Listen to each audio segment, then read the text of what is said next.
Hello friends, welcome to మాహోనey. ఈరోజు వీడియోలో బ్రెడ్ ఆమ్లెట్ ఎలా తయారు చేసుకోవాలో చూసేద్దాం. సో ఇంక లేట్ చేయకుండా వీడియోలోకి వెళ్ళిపోదాం.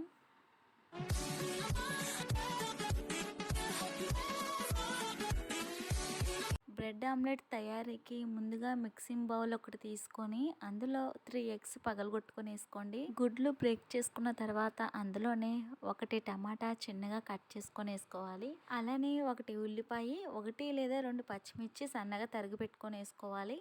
1 టేబుల్ స్పూన్ కొత్తిమీర, 1 టేబుల్ స్పూన్ ఉల్లికాడలు సన్నగా కట్ చేసుకొని వేసుకోవాలి.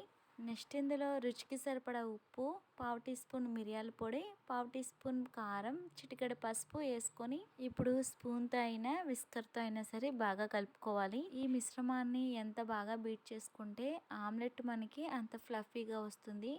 కనీసం ఒక 2 నిమిషాలన్నా బాగా కలుపుకోండి. ఈ విధంగా బాగా మిక్స్ చేసుకున్న తర్వాత పక్కన పెట్టుకొని ఇప్పుడు స్టవ్ పైన ప్యాన్ పెట్టుకొని అందులో బటర్ లేదా నెయ్యి అయినా లేదా ఆయిల్ అయినా వేసుకోవచ్చు. నేనైతే ఇక్కడ 1 టేబుల్ స్పూన్ నెయ్యి వేసుకొని నెయ్యి కరిగిన తర్వాత ఇప్పుడు మంట సిమ్ ఫ్లేమ్లోనే పెట్టుకొని అందులో బ్రెడ్ స్లైసెస్ని ఒకదాని తర్వాత ఒకటి వేసుకొని లైట్గా కాల్చుకోవాలి. నేను ఇక్కడ 3 తీసుకున్నాను.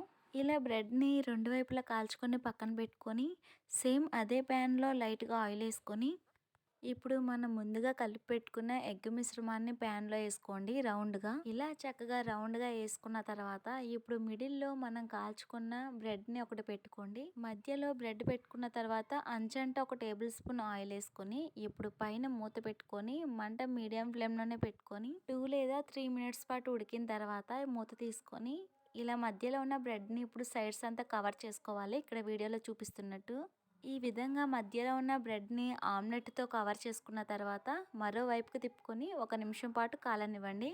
1 నిమిషం కాలిన తర్వాత ఇంకా వెంటనే ఒక ప్లేట్లోకి తీసేసుకోండి. అంతే, మనకి బ్రెడ్ ఆమ్లెట్ రెడీ అయిపోయింది. ఇదే విధంగా మనకు కావాల్సినవన్నీ వేసుకోవచ్చు.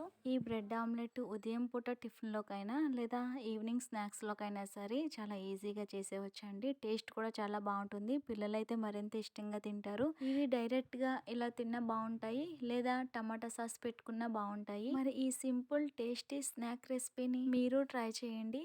ఈ వీడియో మీకు నచ్చినట్లయితే లైక్ చేయండి, షేర్ చేయండి. మరిన్ని ఈజీ రెసిపీస్ కోసం మాహోనey ఛానల్ని సబ్స్క్రైబ్ చేసుకోండి. Thank you for watching.